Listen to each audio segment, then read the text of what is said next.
أعوذ بالله من الشيطان الرجيم. بسم الله الرحمن الرحيم.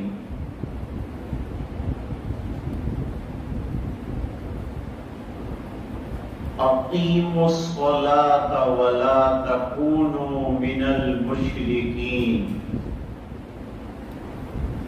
صدق الله العظيم.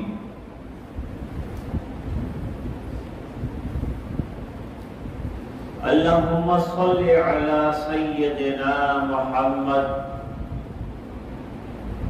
وعلى آل سيدنا محمد وبارك وسلم.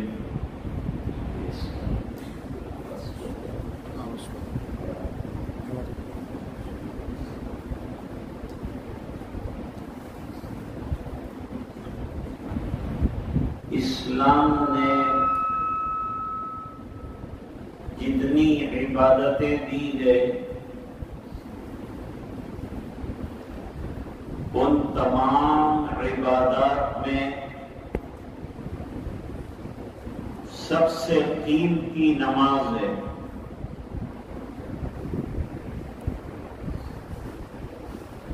اس لیے قرآن کریم میں تقریباً 61 مقامات پر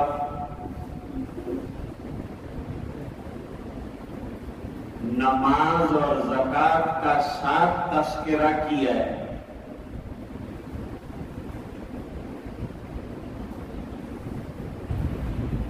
اور تقریباً 2000 حدیثیں ہیں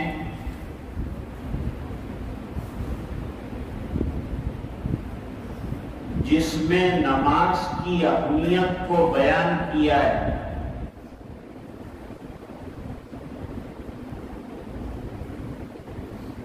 کفر کے درمیان اور ایمان کے درمیان امتیاز کرنے والی عبادت نماز ہے.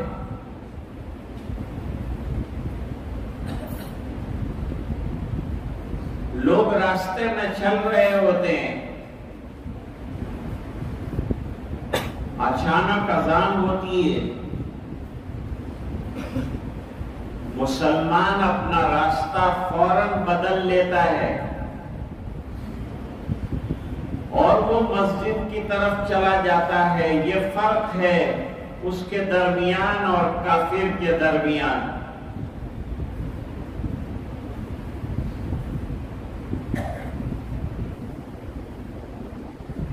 قیامت کے دن جب کافرین کو جہنم کی طرف لے جایا جائے گا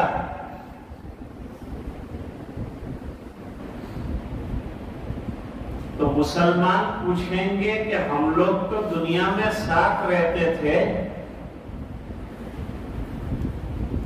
چلو ہم ساتھ جنت میں جائیں.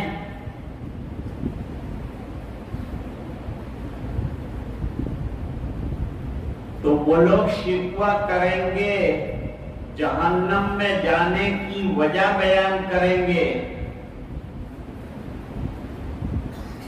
قالوا لم نک من المصلین. ہم دنیا میں نماز کا اعتقاد نہیں رکھتے تھے کہ یہ اللہ کی عبادت ہے. نماز میں شروع سے لے کر آخر تک اللہ کی عبادت ہے. رکوع عبادت ہے، سجدہ عبادت ہے، قیام عبادت ہے، قرات عبادت ہے، وظائف عبادت ہے. اللہ تعالیٰ اپنے بندوں کو 5 وقت متوجہ رکھنے کے لیے نماز طے کیے ہوئے ہیں کہ میرا بندہ کہیں مجھ سے غافل نہ ہو جائے. اس کو غفلت سے نکالنے کے لیے نماز دی ہے. صبح میں نماز پڑھ کے غافل ہو گیا، ظہر کی نماز دے دی، ظہر سے عصر میں غافل ہو گیا، عصر کی نماز دے دی، عصر سے مغرب میں کام کے اندر لگ گیا، مغرب کی نماز دے دی، پھر مصروف ہو گیا تو عشاء کی نماز دے دی۔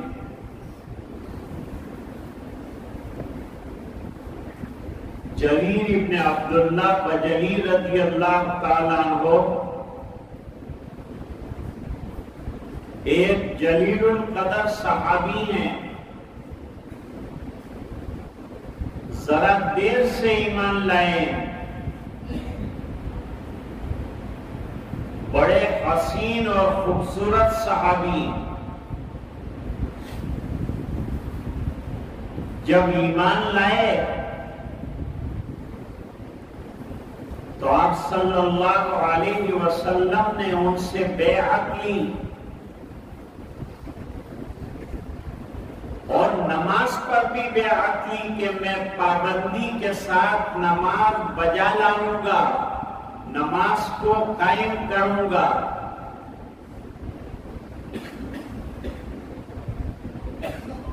وفد عبد القیس والے آئے،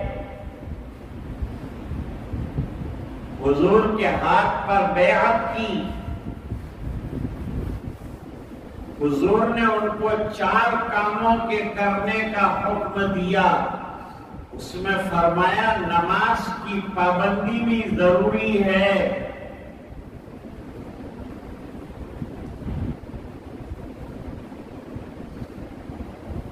مالک ابن حویرث رضی اللہ تعالیٰ عنہ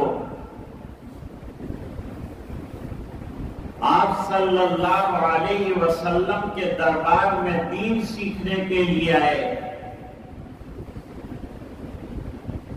20 دن تک قیام کیا، حضور پاک صلی اللہ علیہ وسلم نے ان کو نماز سکھائی، کیونکہ نماز کے بننے پر دین کا بننا موقوف ہے، اور نماز اگر ڈسٹرب ہو جاتی ہے تو پورا دین ڈسٹرب ہو جاتا ہے، پوری زندگی ڈسٹرب ہو جاتی ہے۔ اس لیے نماز کو معمولی چیز نہیں سمجھنی چاہیے، بلکہ نماز کو نہایت اہم عبادت سمجھنا چاہیے۔ فجر کی نماز ادا کرنے پر روزی کی برکت اور گھر کے جھگڑے ختم ہونے کا وعدہ کیا ہے، اور 5 وقت کی نماز پڑھنے پر قبر کو کشادہ کیا جانے کا وعدہ کیا ہے، سیدھے ہاتھ میں اعمال نامہ دیا جانے کو کہا ہے،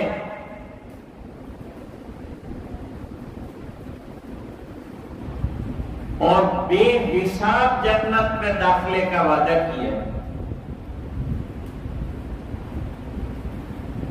تو نماز باجماعت پڑھنے کی بڑی فضیلت،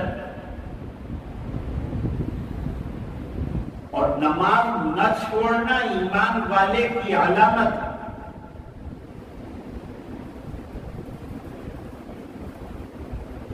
آپ کو ایک دلچسپ واقعہ سناؤں۔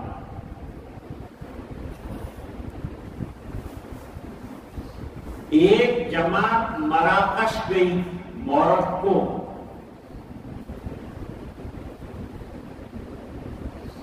بیچارے دین کا کام کرتے ہیں، اللہ کے بندے ہیں، اللہ کے راستے میں جاتے ہیں تو دین کا کام کرتے ہیں، جیسا بتایا جاتا ہے ایسا کرتے ہیں۔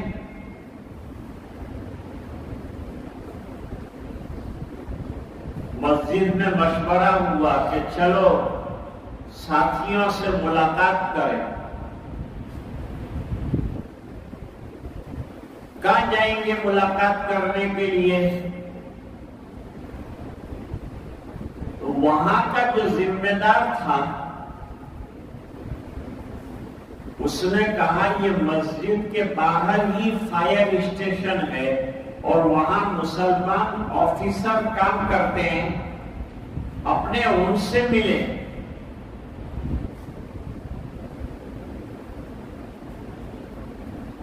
بہت اچھی بات ہے، اللہ کا نام لے کے ملیں گے، اللہ کے دین کی بات کریں گے۔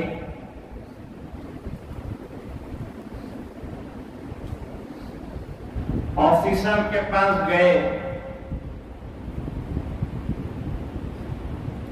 آفیسر بیچارہ لکھنے میں مصروف تھا۔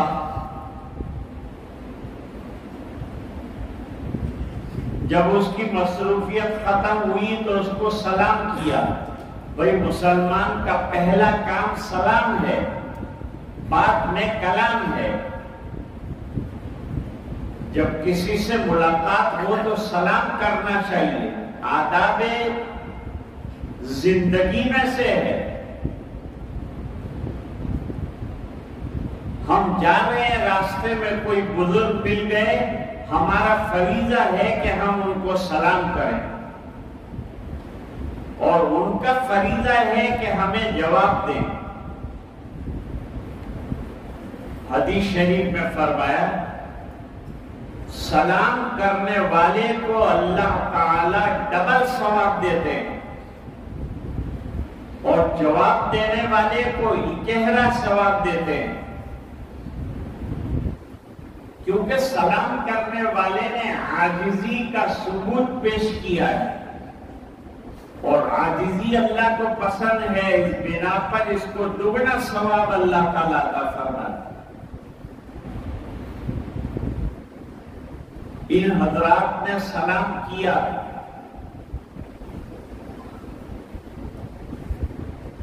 وہ آفیسر نے جواب دیا،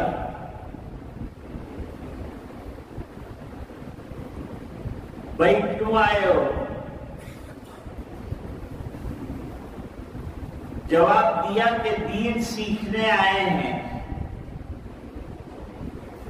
اللہ نے آپ لوگوں کو دین دیا ہے، ہم بہت دور ہیں دین سے، سیکھتے سیکھتے یہاں تک پہنچے، آپ ہم کو دین سکھائیے کا کہنا کیا چاہتے ہیں آپ؟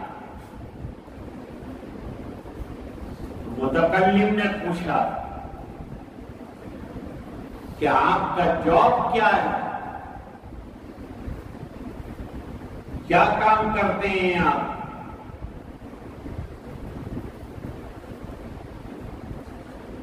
جواب دیا کہ میں آفیسر ہوں اور آفس کا کام کرتا ہوں۔ کیا کام کرتے ہیں؟ کہاں جہاں آگ لگی ہوتی ہے وہاں جا کر فائر انجن لے جاتے ہیں اور آگ کو بجھاتے ہیں، آگ بجھانے کا کام ہے ہمارا۔ متکلم کو اللہ تعالیٰ نے سمجھ عطا فرما دی۔ جب آدمی دین کا کام کرتا ہے تو اللہ تعالیٰ اس کو دین کی سمجھ دیتا ہے، اور جب اللہ تعالیٰ کسی کے ساتھ خیر کا ارادہ فرماتے ہیں تو اس کو دین کی سمجھ دیتے ہیں۔ حدیث شریف میں فرمایا، مَن يُرِدِ اللَّهُ بِهِ خَيْرًا يُفَقِّهُ فِي الدِّينِ، جس کے ساتھ اللہ تعالیٰ بھلائی کا ارادہ فرماتے ہیں اس کو دین کی گہری سمجھ عطا فرماتے ہیں۔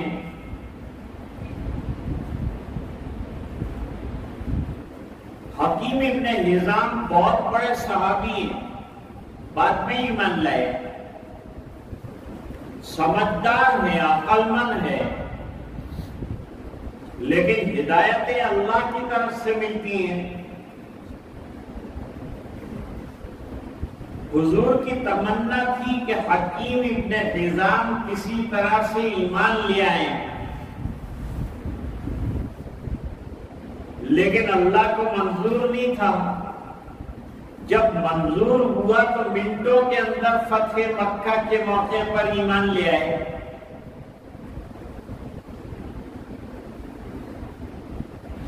جب ایمان لے آئے تو روتے تھے کہ کاش میں پہلے سے اپنی عقل کا استعمال کر کے اتنا سمجھ میں آنے والا دین جلدی قبول کر لیتا تو کتنی نمازیں ملتی، کتنی عبادتیں ملتی، کتنی تلاوتیں ملتی، میں محروم ہو گیا۔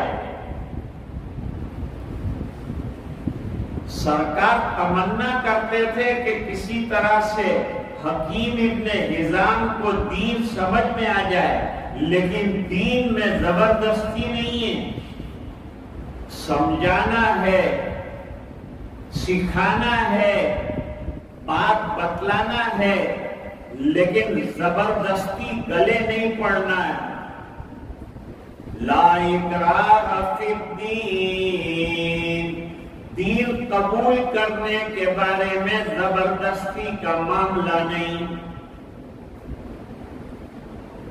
تو متکلم کو بہت اچھی بات سمجھ میں آئی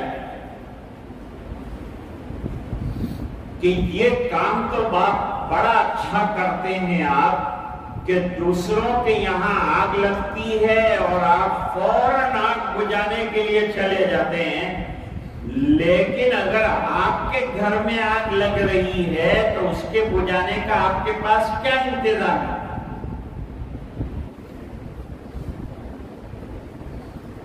تو آفیسر نے کہا میرے گھر میں کہاں آگ لگ رہی ہے، میرا گھر تو الحمدللہ محفوظ ہے۔ کہا نہیں، حدیث کہتی ہے کہ تمہارے گھر میں بھی آگ لگی ہوئی ہے۔ حدیث کیا کہتی ہے؟ حدیث کہتی ہے کہ جب مؤذن پکارتا ہے، مؤذن کا بڑا درجہ ہے، حدیث شریف میں فرمایا کہ لوگوں کو پتا چل جائے کہ مؤذن کا مرتبہ کیا ہے تو لوگ ایک دوسرے پر چڑھ دوڑیں گے اور کہیں گے کہ میں اذان دیتا ہوں، وہ کہے گا میں اذان دیتا ہوں۔ اتنی بڑی فضیلت اذان کی ہے تو مؤذن کا مرتبہ کتنا ہوا؟ مؤذنوں کی گردنیں قیامت کے دن اونچی ہوں گی اور چمکدار ہوں گی۔ انہوں نے گردنیں اونچی کر کر کے اللہ کا نام پکارا ہے، اس بنا پر اللہ تعالیٰ ان کی گردنوں کو نمایاں فرمائیں گے۔ تو مؤذن کو کم درجے کا نہیں سمجھنا چاہیے، اس کو اعلیٰ درجے کا مسلمان سمجھنا چاہیے اور اس کی قدر کرنا چاہیے اور موقع بموقع اسے ہدایہ اور تحائف دینے چاہیے کہ تو وہ ہے کہ ہمیں نماز کے لیے متوجہ کرتا ہے اور ہماری جنت بنانے کی فکر کرتا ہے، تو معمولی آدمی نہیں ہے، حقیقت میں بھی اس کی قدر ہونی چاہیے۔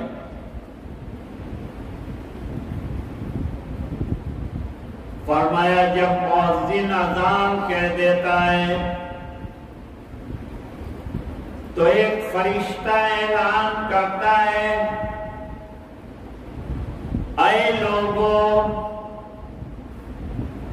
جنہوں نے گناہوں کی وجہ سے اپنے گھروں میں آگ جلا رکھی ہے، وہ نمازیں پڑھ کر آگ بجھا دیں۔ آگ بجھانے کا طریقہ یہ ہے کہ نماز پڑھی جائے، نماز کی پابندی کی جائے، یہ فرشتہ اعلان کرتا ہے۔ کئی فرشتے ہیں الگ الگ اعلان کرتے ہیں۔ روزانہ صبح میں 2 فرشتے اعلان کرتے ہیں، اللہم آت منفقا خلفا، اے اللہ تیرے راستے میں دینے والے کو بہترین مال عطا فرما، برکتیں عطا فرما۔ اور دوسرا فرشتہ اعلان کرتا ہے، اللہم آت ممسکا ممسکن تلفا، اے اللہ جو مال بچا بچا کے رکھتا ہے ضرورت مندوں کو نہیں دیتا، اس کے مال کو اے اللہ تباہ فرما دے، ہلاک فرما دے۔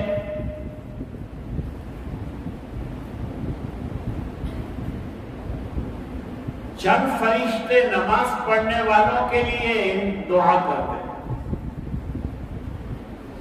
ایک گروہ فرشتوں کا اللہ تعالیٰ نے طے کیا ہے، وہ گروہ فرشتوں کا گھومتا رہتا ہے اور جو نماز پڑھنے کے انتظار میں بیٹھے ہوئے ہیں اس کے لیے دعا کرتا ہے، اللہم اغفر لہو واللہم ارحمہ، اے اللہ اس کی مغفرت فرما، اے اللہ اس پر رحم کا معاملہ فرما۔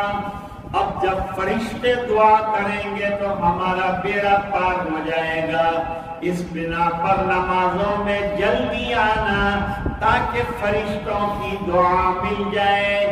جب تک کوئی بے وضو نہیں ہو جاتا اور نماز کا انتظار کرتا ہے، اللہ تعالی فرشتوں کے ذریعے سے اس کو دعائیں دلواتے ہیں۔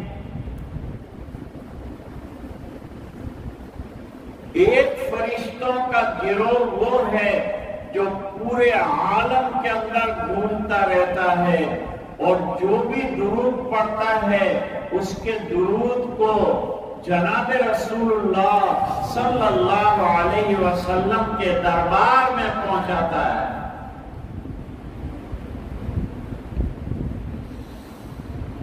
آفیسر کو بڑا تعجب ہوا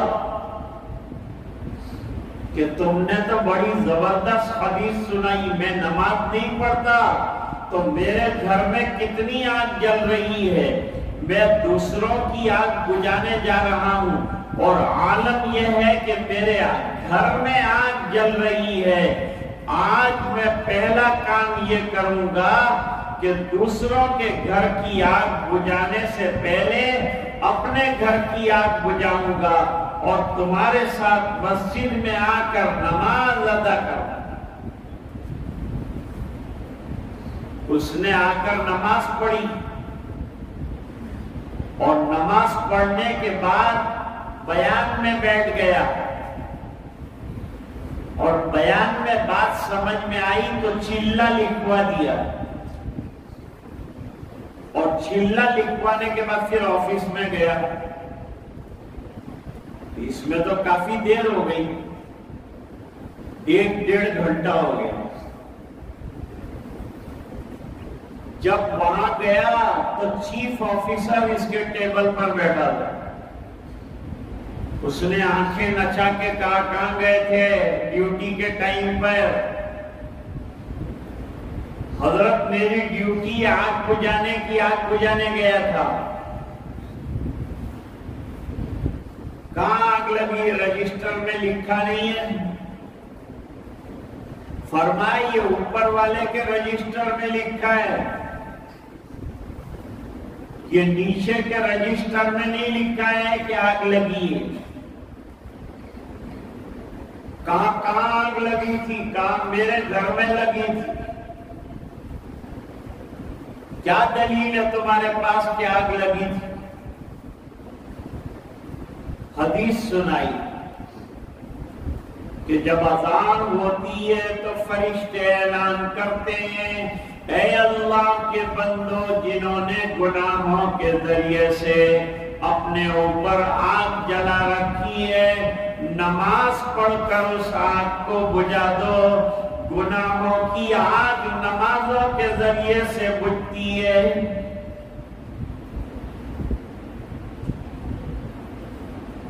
تو میں وہ آگ بجھانے گیا تھا۔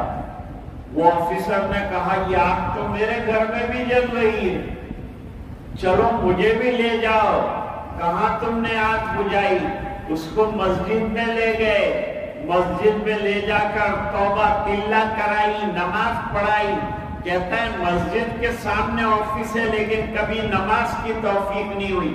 نماز کی توفیق اللہ جسے دیتے ہیں اور جو توفیق مانگتا ہے اللہ تعالیٰ اس کو توفیق عطا فرماتے ہیں۔ کچھ میں زلزلہ آیا، ایک بڑے میاں مسجد کے سامنے رہتے تھے،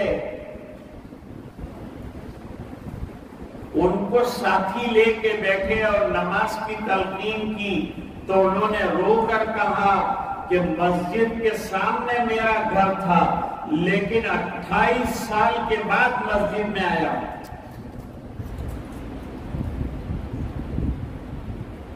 حدیث شریف میں عجیب واقعہ نقل کیا ہے کہ صحابہ کیسے نماز کے زبردست عاشق تھے اور نماز سے کیا تعلق تھا ان کا اور نماز سے کیا عشق رکھتے تھے وہ لوگ۔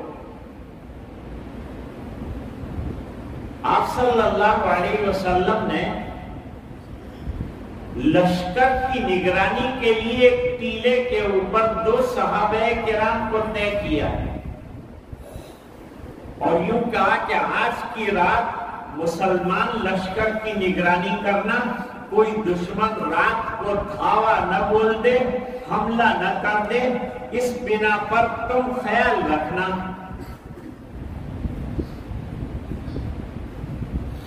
صحابہ بڑے اللہ کے ماننے والے اور حضور پاک صلی اللہ علیہ وسلم کی بڑی فرما برداری کرنے والے، نافرمانی سے حد سے زیادہ بچنے والے۔ دونوں صحابہ کرام نے مشورہ کیا،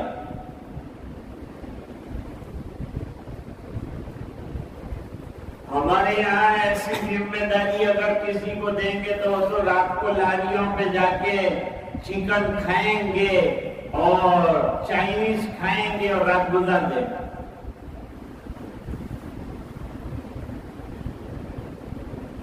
لیکن انہوں نے طے کیا کہ ہمیں رات ایسی گزارنی ہے کہ ہمارے نبی کی فرما برداری بھی ہو جائے اور حق بھی ادا ہو جائے اور رات بھی ہماری ضائع نہ ہو اور ہماری تہجد بھی نہ جائے۔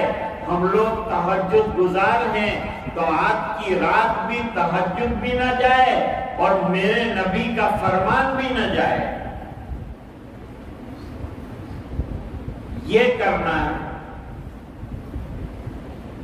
ایک صحابی نے کہا ہم رات کو 2 حصے میں تقسیم کر لیتے ہیں، آدھا حصہ میں لے لیتا ہوں، آدھا حصہ تم لے لو، آدھے حصے میں تہجد پڑھوں گا، تم نگرانی کرنا، آدھے حصے کی تہجد پوری ہو جائے گی، پھر تم نماز پڑھنا اور میں نگرانی کروں گا۔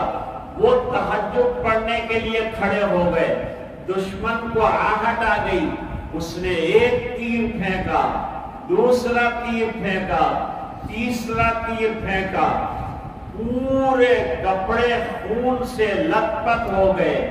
دوسرے صحابی نے کہا کہ اللہ کے بندے جلدی نماز ختم کر، اس بنا پر کہ تیری جان کنی کا عالم شروع ہو جائے گا، خون کے اندر تو لت پت ہو چکا ہے۔ تب جا کر یہ شور مچانے پر اس نے نماز کو مکمل کیا اور کہا اللہ کے بندے تو نے کیوں میری نماز ختم کروائی؟ میں نے اتنی اچھی سورت شروع کر رکھی تھی کہ میں چاہتا تھا کہ میری جان چلی جائے تو پرواہ نہیں، لیکن یہ قرآن کریم کی عظیم سورت جو ہے پوری ہو جائے۔ نماز کا اتنا ولولہ ہے اور نماز کا اتنا شوق ہے کہ لت پت خون میں ہو جانے کے باوجود نماز ختم نہیں کرنا چاہتے ہیں۔ حضرت فاروق اعظم رضی اللہ تعالیٰ عنہ فجر کی نماز میں کھڑے ہوئے، لوگ شہادت حسین کو یاد کرتے ہیں لیکن حضرت عمر رضی اللہ تعالیٰ عنہ کی جلیل القدر شہادت کو بھول جاتے ہیں۔ فجر کی نماز پڑھ رہے اور حضرت عمر کبھی فجر کی نماز میں سورہ یوسف کی تلاوت کرتے تھے، کبھی سورہ رحمان کی تلاوت کرتے تھے، ہچکیاں بچ جاتی تھی، روتے تھے اللہ کی یاد میں گڑ گڑاتے تھے۔ ابو اللؤلؤ فیروز نامی ایک مجوسی نے خنجر کے 6 لگاتار وار کیے حضرت فاروق اعظم رضی اللہ تعالیٰ عنہ پر، چاروں طرف سے خون نکل گیا۔ عبد الرحمن ابن عوف کا دامن پکڑ کر آگے کیا کہ امت کی نماز نامکمل نہ رہ جائے۔ انہوں نے بہت مختصر نماز پڑھائی۔ دیکھا حضرت عمر رضی اللہ تعالیٰ کو خون میں لت پت ہیں۔ کیا ہوا امیر المومنین کا اس کتے نے مجھے لگاتار 6 وار کیے، اور یہ 6 وار کی وجہ سے پورا جسم میرا جو ہے خون میں نہا گیا ہے اور زخموں سے چھلنی ہو گیا ہے۔ اس نے تو خودکشی کر لی۔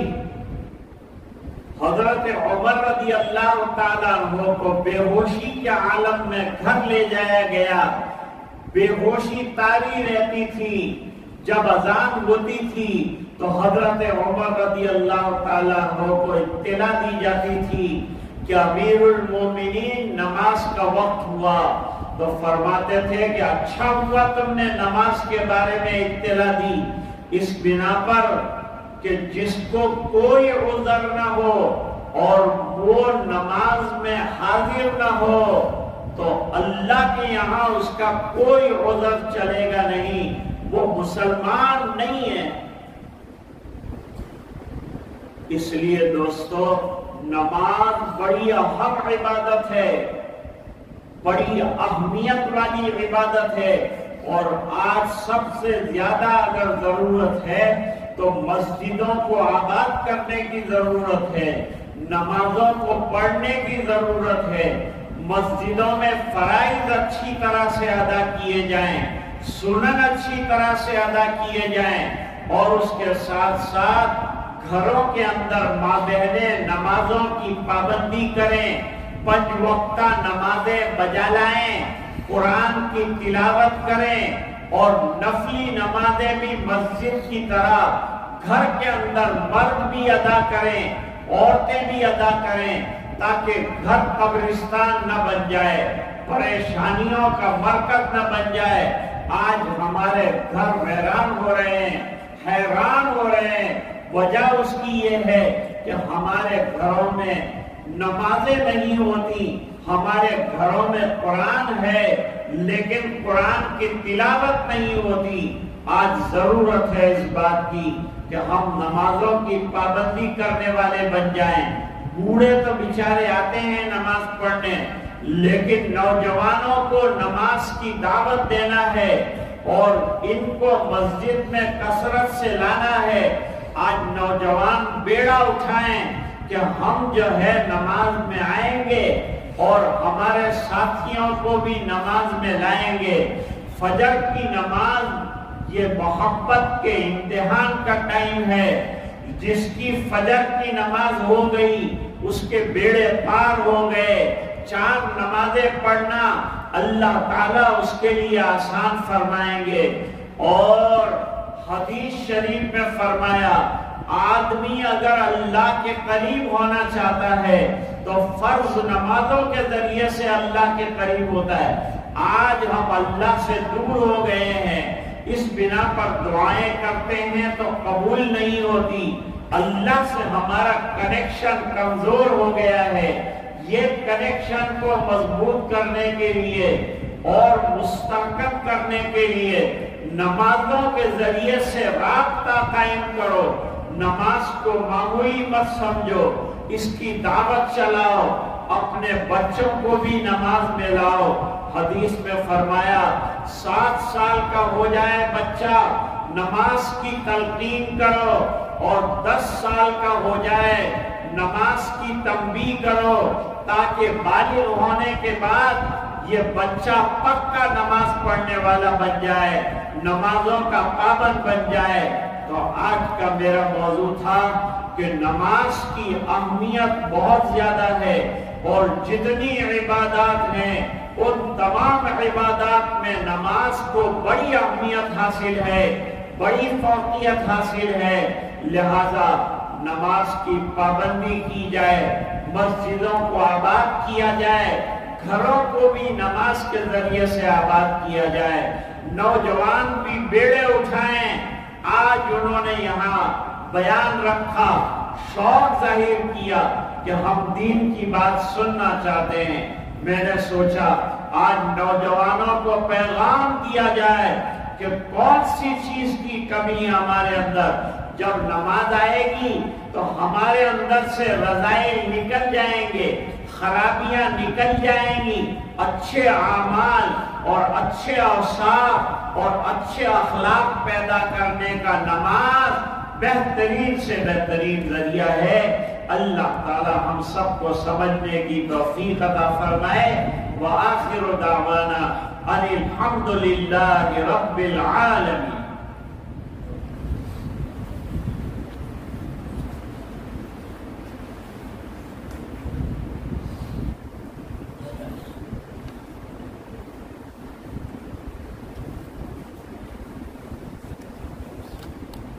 اللہم لک الحمد کلہ ولک الملک کلہ ولک الشکر کلہ وإلیک یرجع الامر کلہ علانیتہ وسرہ۔